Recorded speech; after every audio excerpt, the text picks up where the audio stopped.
So lupus warriors would want to know that now that we are diagnosed with lupus, are there any lifestyle changes that we have to undertake so that we can fight this condition better, or we can have a healthy life?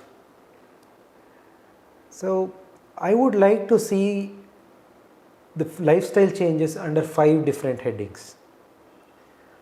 The first one for sure is sun protection or photo protection. Protect yourself from the sun, because we know that sunlight causes skin flare, and once skin condition flares, it will also cause to internal flare. So what we can do is we can start being regular or regularly applying sunscreen at least twice or thrice a day, even if it is a cloudy day. So this is the number one lifestyle change you would want to do. Protect yourself from the sun.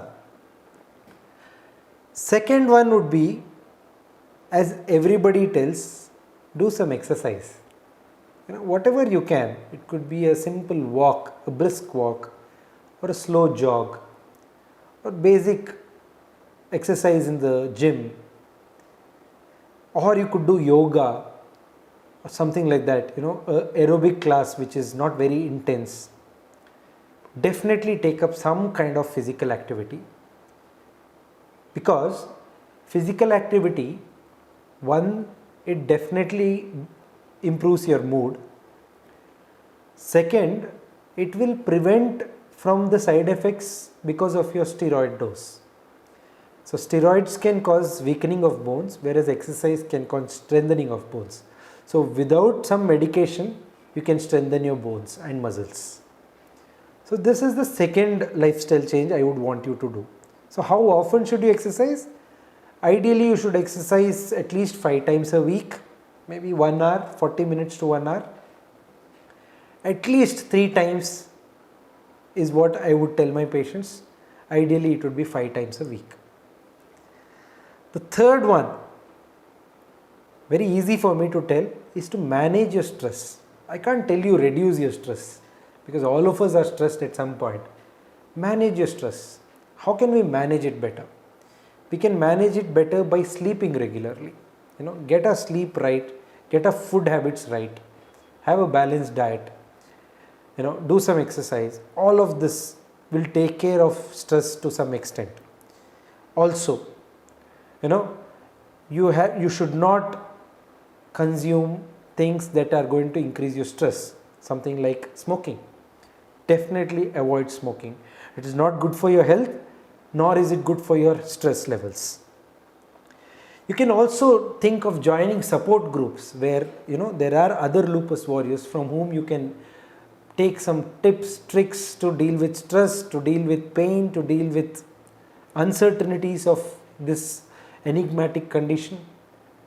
So this will also in a way try and help you manage stress. Then you can also manage stress by discussing things with your rheumatologist. You can put out your fears, you can put out your apprehensions with your rheumatologist. He or she will be able to clear it for you, or give you evidence to say that it's not as bad as you think. The fourth one would be prevent yourself or protect yourself from infections, because in the first 6 months to 1 year we would be bombarding you with lot of immunomodulators so that we get the disease under control as soon as possible. So this aggressive immunomodulation can also precipitate some infections. So how do you prevent yourself from infections? It's not a rocket science. Just do the basic hygiene measures. Wash your hand before you eat something, before you drink something. Wash your hand before you use the washroom and after you use the washroom. Eat only cooked and fresh food. Don't try and eat raw food, uncooked food, or to the best of possibilities avoid these roadside chats and roadside food, because they wouldn't have followed some hygiene measures.